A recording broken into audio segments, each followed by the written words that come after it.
Ito ang aking paglalakbay sa buong Puerto Rico. Isang pakikipagsapalaran upang tuklasin ang ilan sa mga pinakaligaw at pinabayaan na lugar sa buong isla. Subalit ang nagsimulang paggalugad ay mabilis naging iba. Puno ng mga hadlang, kakaibang mga karanasan at matinding pakiramdam na parang may ayaw sa amin doon.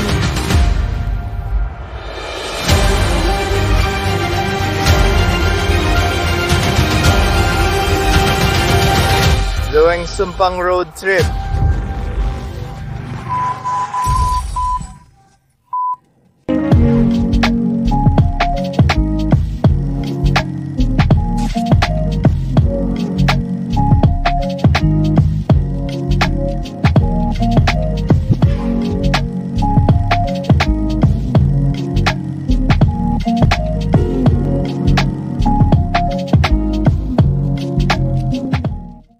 Kamusta Ron Fam at welcome back sa channel. Kung bago ka dito, ako si Steve Ronin at mahilig akong mag-epic adventures. Excited akong ibahagi ang video na ito dahil magbubukas ito ng Puerto Rico series.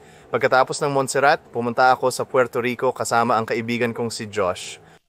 At nakilala namin ng isang lokal na explorer na ngayon ay isa na sa mga malalapit naming kaibigan. Ang bago naming kaibigan na si Lau ang magiging guide namin sa buong kakaibang paglalakbay dito sa Puerto Rico. Ito ang unang araw namin. Ito ang unang araw namin na nagkita at kumain ng mofongo. Grabe, ang sarap talaga. Na marami na akong nagawang mga biyahe dati pero ito, kakaiba talaga at masasabi kong puno ng malas. Ipapakita ng video na to ang marami doon. Ito ay parang compilation ng buong Puerto Rican trip na ginawa namin ng mga kaibigan ko para tuklasin ang isa sa mga pinakamahusay na abandonadong lugar sa mundo na kilala bilang Roosevelt Roads. At talagang naging malayo ang nilakbay namin doon, halos paikot naming nilibot ang buong bansa. Habang dinadaanan namin ang mga kamangha-manghang lugar, gusto kong linawin na ipapakita ko lang ang ilang snippets at highlights ng aming pag-explore sa video na ito. Magabang ng full video na ilalabas din namin, simulan na natin ang kwento na pakiramdam ko'y magugustuhan mo. At nagsimula ang unang araw sa unang set ng malas. Ayos ka lang ba? Ayos naman ang baon mo. Salamat. Yung unang lugar ay isang abandonadong kapitbahayan, puro baging na ang tumutubo kahit saan ngayon, pero maganda ang tanawin. Sa harap ng gate kaya kita ko yung maraming aso doon at pagkatapos naming mag-explore, pangalawang malas na agad, na-stuck yung kotse namin sa kanal. Sunod naman ay itong abandonadong mansyon na dati raw pagmamayari ng isang leader ng kartel ayon sa mga lokal. Nakakatakot at marangya ito sa parehong panahon. Noong tumatakas siya mula sa mga pulis, sa huli ay nahuli rin siya ng mga pulis pero ginamit siya para mahuli ang iba pang malalaking kriminal.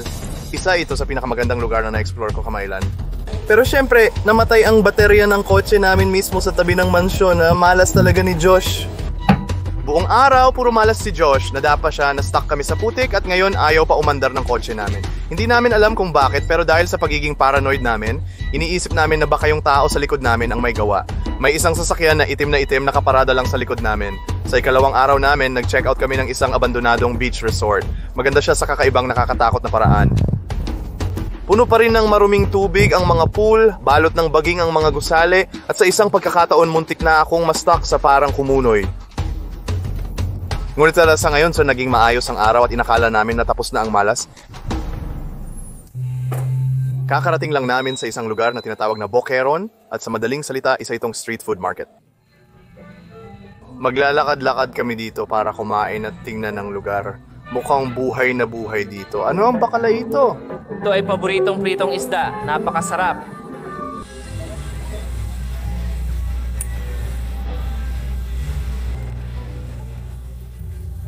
Sige, titingnan natin. Mainit dito sa loob. Ayon sa kanya, 28 taon na siyang nagluluto rito kaya sanay na siya sa init. Ipinagmamalaki niya na ito ang pinakamahusay na bakalaito sa Puerto Rico at lahat ng iba ay peke lang. Naniniwala ko doon, oo. Yung sama na may ito na sinabot sa ng pagkain sa mga customer and binasbasan pa sila. Ayan na. Numero 1. Salamat. Salamat.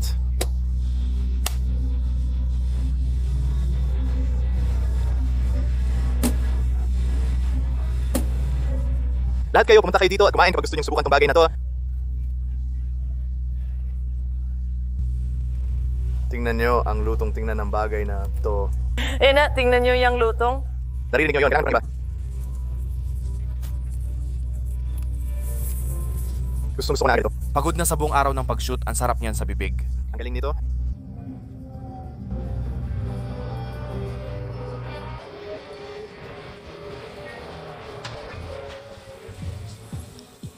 May natira pa akong putik mula sa explore sa mga binti ko.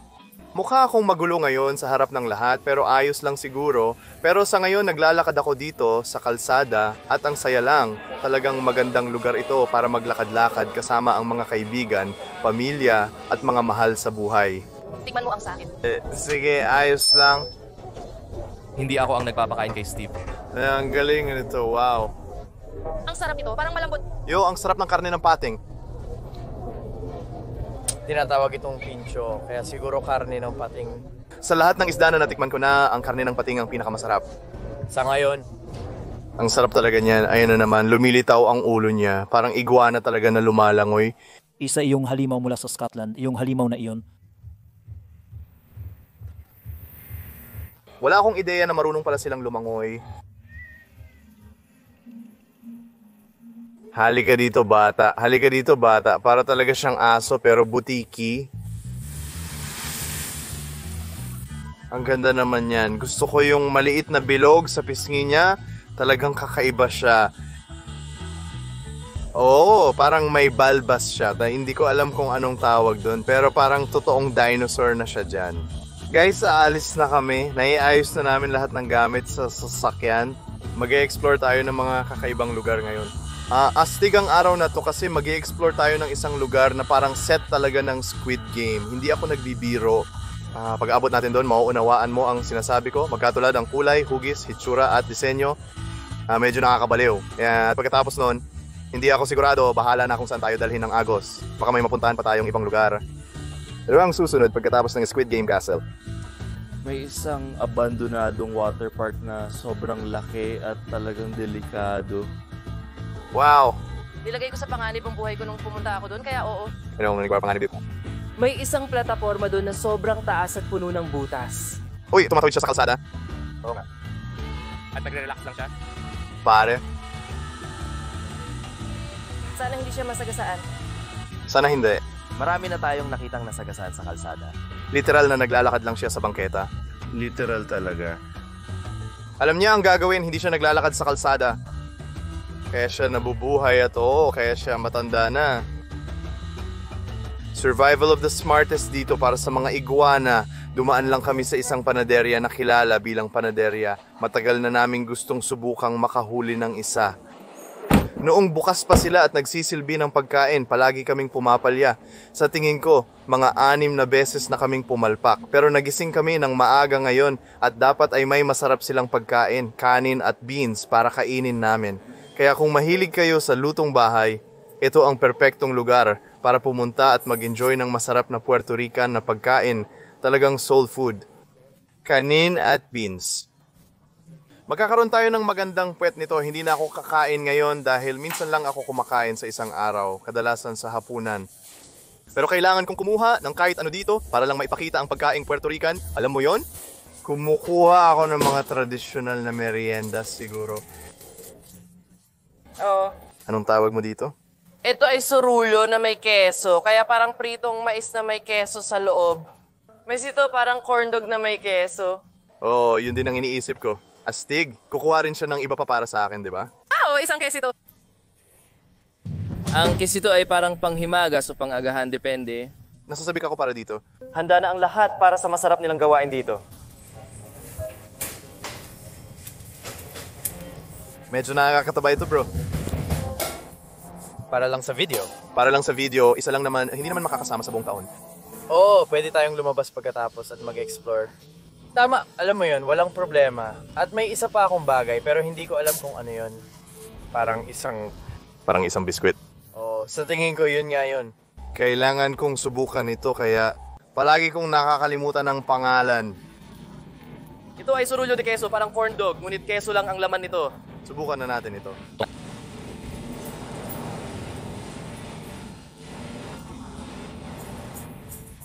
So parang keso lang siya pero walang aso?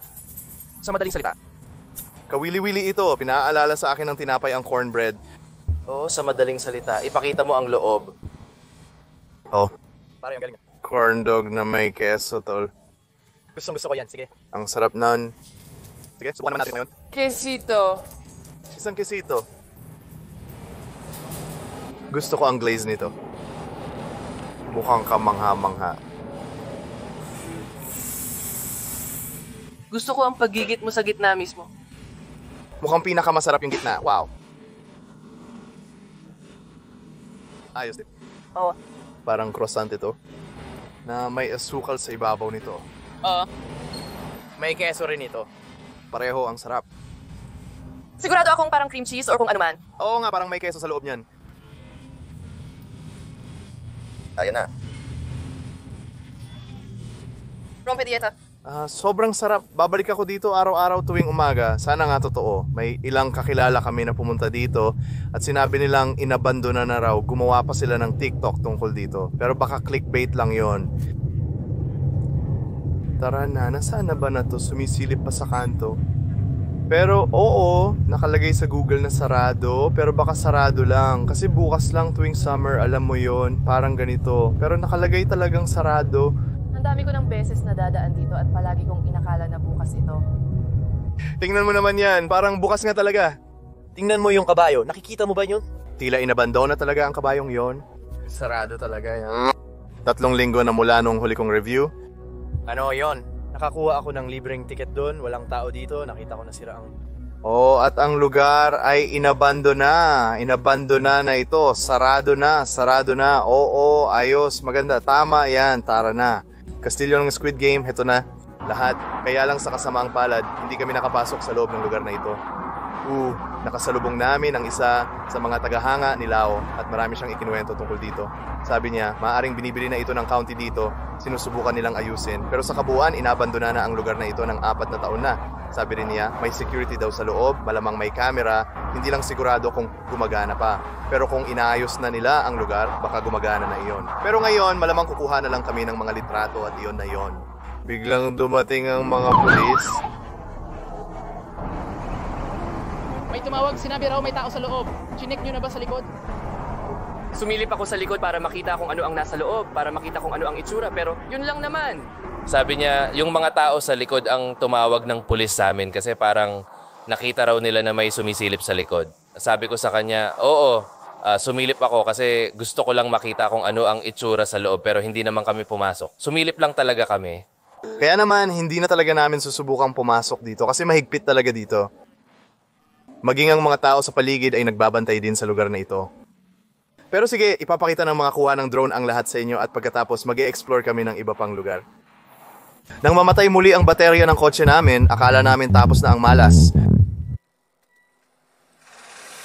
Nangyayari na naman, ayaw na namang mag-start ng kotse.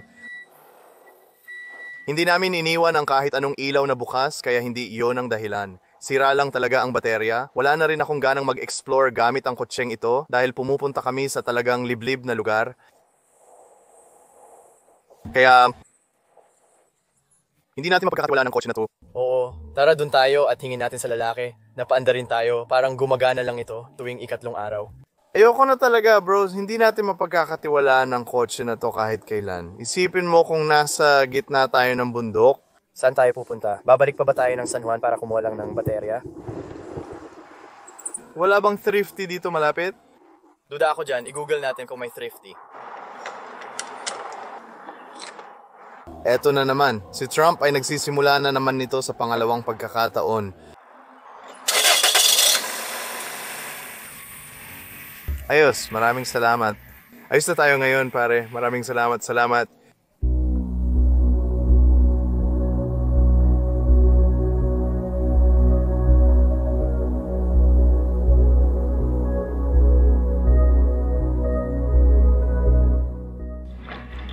Katatapos ko lang paliparin ng drone at magandang halimbawa yon para makita ninyo ang itsura mula sa loob.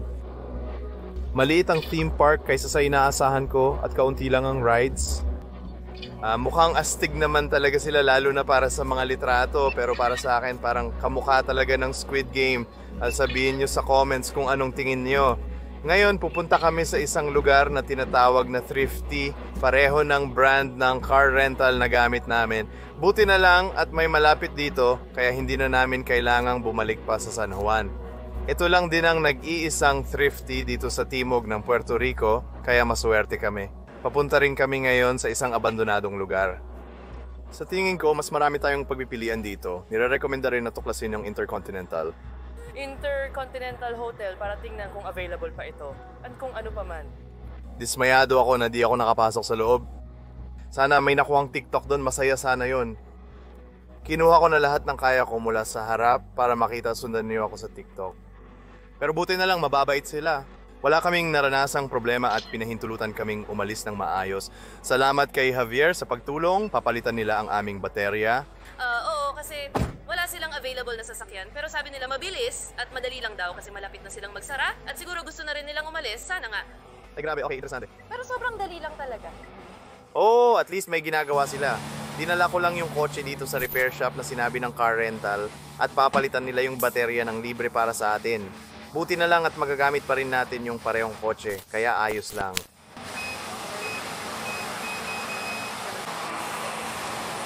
Ayan na siya. Yan yung lumang baterya. Nilalagyan din nila ng hangin yung mga gulong. Kapag may mga problema habang naglalakbay ka o kahit sa buhay, kailangan mo lang talagang sumabay sa agos at tanggapin na lang, tapos lampasan yung mga pagsubok na yon. Patuloy pa rin kaming kumukuha ng mga video, araw-araw pa rin akong nag-film, pinupuntahan pa rin namin lahat ng gusto at kailangan naming puntahan at ngayon may maganda na kaming sasakyan na maayos, hindi titirik kahit saan kami pumunta at sana ligtas na kami ngayon, sana nga katok sa kahoy. Itong biyahe na to siguradong magiging kamangha-mangha at sa wakas makakauwi na rin ako pagkatapos nito. Perfecto, salamat. Grabe, tinanggal nila yung ibang slide. Sa malaking plataforma, may dalawang malalaking slide. Huwag naman. Talagang delikado sila, parang pwede kang mapahamak. Yun din ba yung delikadong sinasabi mo? Yun ba yung delikadong slide na tinutukoy mo rin? Oo, pwede ka pang umakyat sa platform. Galing nun. Tingnan mo sila, mga asong kalye yan. Gusto ko silang ampunin.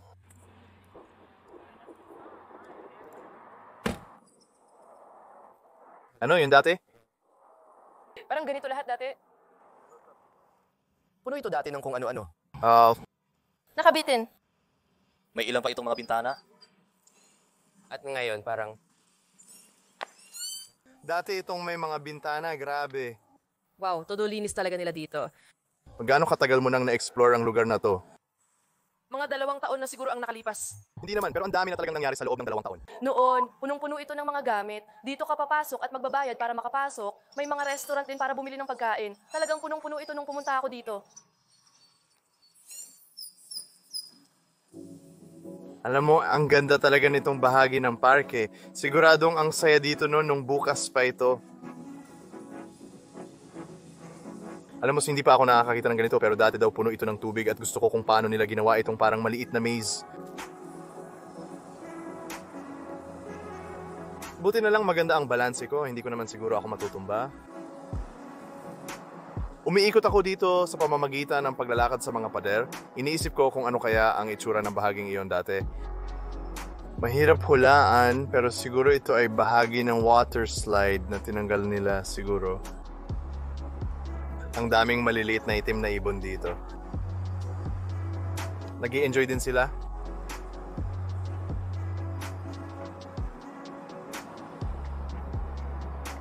Kakalibot lang natin yung parting yun. Dito lang ako sa may takip. Wala naman talagang masyadong laman. Pero alam mo, may nakita akong tubig na hindi gumagalaw at sapat na yun para sa akin tuwing nag-explore ako ngayon. Parang isa talaga itong malalim na pool. Marahil daang tao ang lumangoy dito noon. Ayon sa chart, parang sinasabi nito na 7 talampakan ng taas. Pero mukhang mas mataas pa ito kaysa doon. Mukhang mga 20 hanggang 30 talampakan ang taas nito.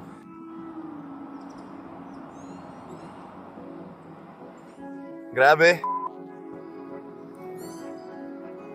Diyos ko, isang kumpol ng mga maliliit na palakayan. Hindi ako sigurado kung bakit silang lahat nagsisiksikan sa iisang lugar na yon. Ito ang banyo, ang palikuran. Nakararating ang mga tao rito para maghugas ng katawan.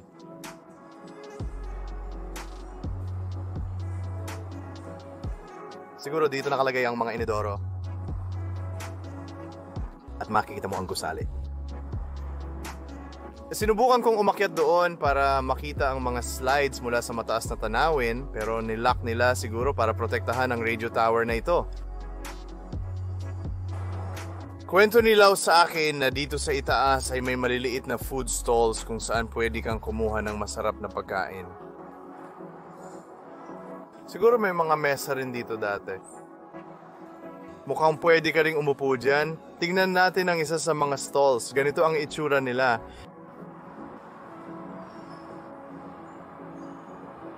Sa isang sulyap, may isip mong kumain ng masarap na pagkain habang umuupo at tinatanaw ang pool. Mga kaibigan, tapos na tayo. Halos nalibot na natin ang buong lugar. May mga video pa ako ng still water para sa pagkain at pamumuhay ko ngayong gabi. Unang beses kong nakakuha sa still water. Nakuha na niya ang unang paglabas. Tingnan niyo TikTok niya na nagsimula na siya. Aalis na ako, 5:00 na ng hapon. Lulubog na ang araw sa loob ng 1 oras. Nag-explore kami hanggat kaya namin bago magsimulang lumubog ang araw pero hindi pa kami tapos. May isa pang haunted hotel na kailangang puntahan sa itaas ng burol bago dumilim. May reputasyon ito sa mga kakaibang ingay at pagpapakita ng mga multo, kaya syempre kailangan naming silipin ito. Pero habang papunta kami roon, biglang nagkaroon ng malaking problema. Nauwi kami sa isang aksidente sa sasakyan. Walang bakas ng bangga, mukhang maayos naman ang kotse.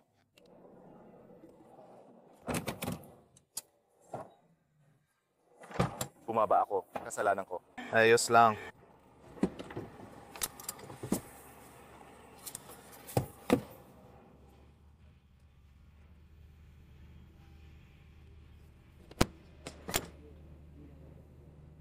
Diyos ko mga pare, hindi ako makapaniwala na nakuha ko yun sa camera. Yung kotse, literal na papunta sa akin. Grabe!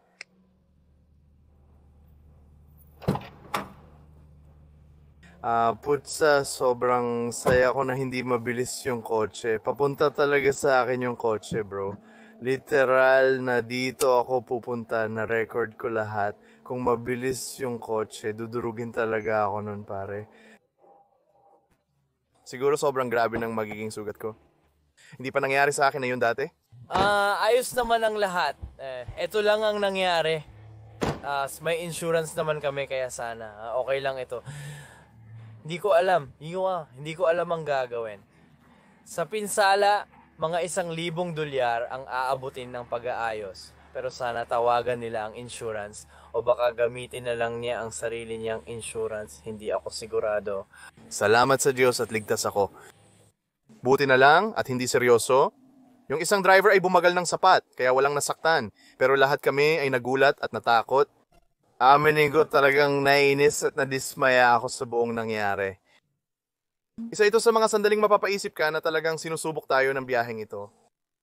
Bago kayo magbigay ng sarili ninyong opinyon, gusto ko lang sabihin na alam ko na pwedeng mas malala pa to, pero sa totoo lang, isa lang talaga itong tapat na pagkakamali.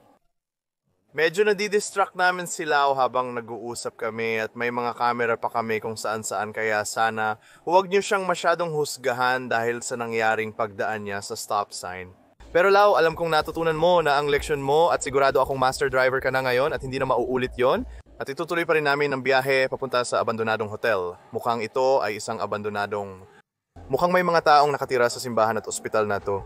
Tila hindi maganda ang lugar na to. Oh, kailangan mo ng global positioning system. Pare, tingnan mo yung templo o dambana na yon.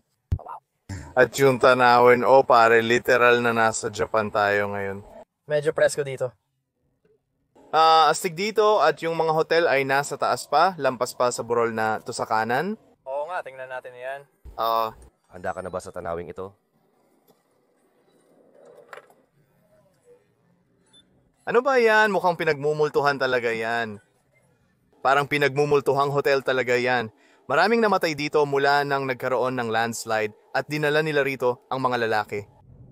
Para matulungan sila pero marami pa rin ang namatay dahil sa insidente. Grabe ang tanawin na to. Wow. Ang ganda ng tanawin ng Ponce mula rito. Grabe. Ang astig talaga. At palubog na ang araw, nandito tayo sa tamang oras. Ano ba ang ibig sabihin ng stop sign na yun? Ibig sabihin bawal ang mga sasakyan. Oo nga, nako. Okay lang ba to? Hindi. Mukhang isinara na nila ang mga gate. Tingnan natin. Eh di aakyat na lang tayo doon. Pribadong ari-arian, oo. Sige. Magpa-park tayo. Siguro, sige. Oh, kita mo. Ayos. Oh, kasi tingnan mo yo. May ginagawa silang konstruksyon.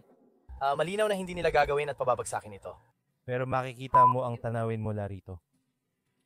Oo, may daan paakyat doon lampas sa bakod. Medyo bukas ito. Wala to nung dumating ako. Parang bukas lang noon. Grabe, ang daming nagbabago sa maraming lugar. Sa tingin mo ba, pwede kong ipakita yung ilang mga kuha mo nung kasagsagan pa nito? At nung kasagsagan ng Orbex? Oo, sige. Ito ang isang clip nung in-explore ni Lau. Ito, kaya shoutout sa kanya. Diyos ko po. Huwag mo naman akong takutin, please. Hindi ka matatakot dito, hindi. Grabe, kapag nahulog ka, mamamatay ka. Diyan kami galing, doon lang sa ibaba. Kung sasabihin mong may namatay dito, naku, maisip mo ba kung paano mamatay dito na parang... Sobrang dramatiko. Anong klaseng paraan ng pagpanaw? Kakasimula pa lang natin, ngunit ang dami na nating gagawin. Bakit nakalagay na second floor kaya... Second floor! Imbes na second floor, Parang military na font yan.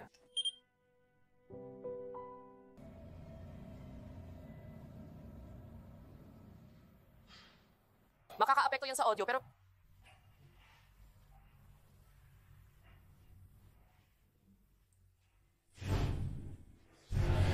May sasabihin ako, Ryan.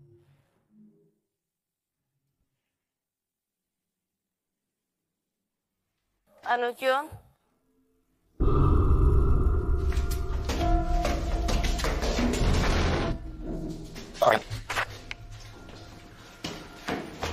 Ano ba? Yan. Sinigawan kita. May ginawa ba kayo? Nag-uusap lang kami sa hagdan. Abangan ng video footage para makita ang nangyari. Akala namin kayo... Akala ko... Sinara ninyo ang pinto. Nauubusan na ako ng hangin, hindi lang dito sa itaas. Pero sinara ninyo ang pinto. Sinara ang pinto. Anong pinto? Akala ko sinara ang pinto at nagpanik kami. Seryoso si Ryan na huwag na akong bumalik dahil ilalabas niya raw ako sa lugar. Tingnan mo, ito ang pinto, di ba? Oo. Ito ang pinto at sinipa ito ng lalaking ito para mabuksan. At nasaan ang pinto? Nandito ito. Ganito kasi yun. Walang pinto talaga. Tinatawag lang nating pinto kasi kasya siya doon. Kaya natin tinawag na pinto. Pero nung pumasok kami, walang pinto. Sige. Sa ikalawang palapag. Bakit sinasabi niya ang ikalawang palapag ng ganun? Ikalawang palapag. Imbes na ikalawang palapag. Parang military na font yan. Parang talagang nasa ayos ito. Kaya si Josh ay hindi na nag-explore sa building dahil may narinig siyang mga tao. May narinig siyang mga tao sa loob. Delikado ang lugar na to, tol.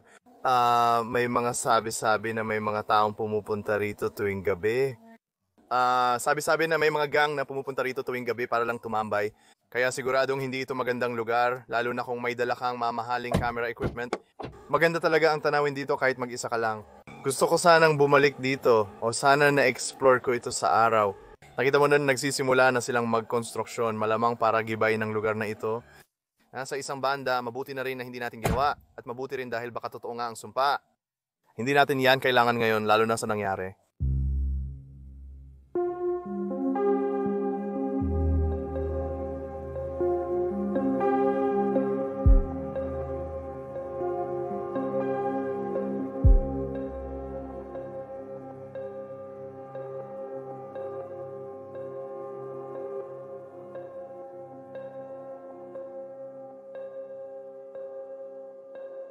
Ang Church's Chicken ay isang kainan sa ghetto sa Amerika. Pero dito, itinuturing itong delicacies, malaking bagay ito. Malaking bagay ito. Ang ganda ng itsura sa loob niyan. Laging punong-puno ang lugar na to at ang ganda ng itsura. Ang daming tao na pumupunta dito at may daan-daang Church's Chicken sa Puerto Rico. Sa palagay ko, baka libo-libo pa ang mga fan nito rito dahil sa sobrang sikat nito. May kakaiba sa manok nila na dito mo lang matitikman sa Puerto Rico na nagpapasarap dito kumpara sa Amerika.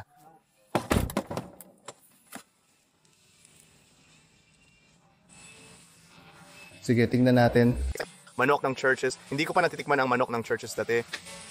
Siguro, masaya ako na dito ko ito ginagawa sa Puerto Rico kaysa sa Amerika. Sa tamang lugar. Tama ka. Siguro may iba akong magiging impression kung ginawa ko ito sa Amerika. Pero ngayon, nagugustuhan ko ito. Mukhang kakaiba talaga ito mga pare. Ito yung pizza sandwich. Ito yung poncho sandwich. Para siyang crispy na manok, tapos may nacho fries, may lechugas, kamatis, and keso, kaya tikman ko na ito. Malaki-laki itong kagatin.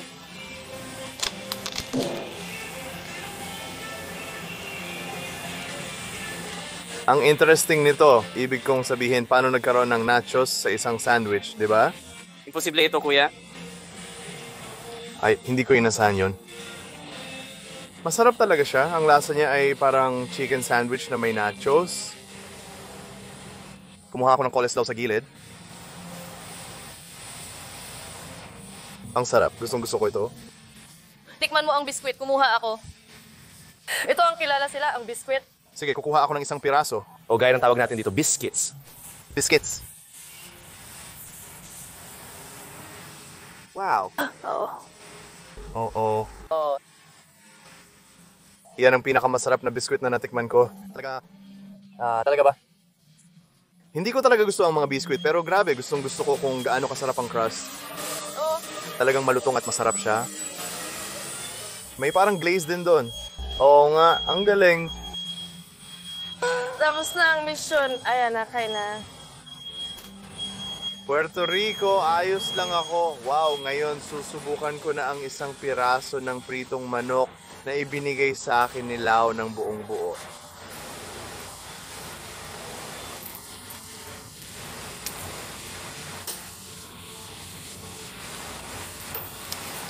Ang sarap talaga nito. Gusto mo ba ng isa, John? Hindi naman, ay nako, hahatiin ko to sa dalawa. Napakamakatas ng texture.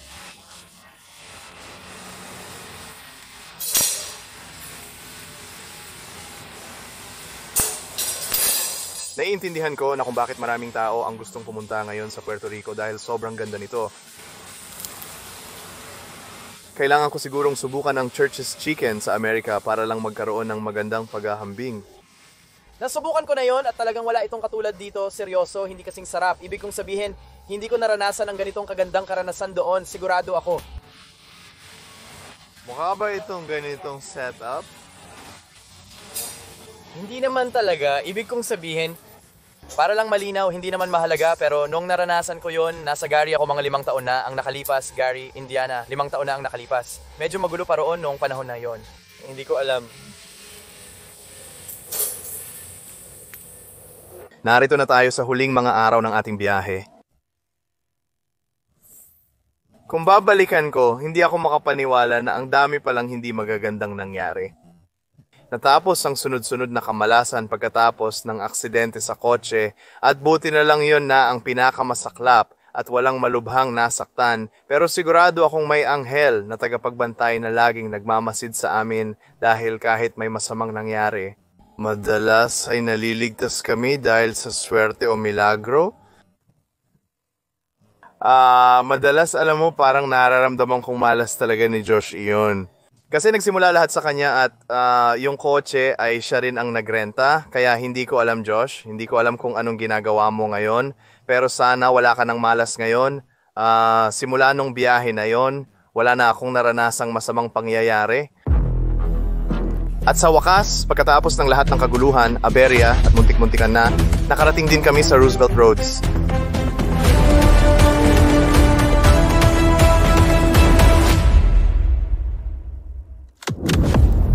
Ang natagpuan namin doon ay sobra pa sa inaasahan namin. Ano ba? Yan mga pare.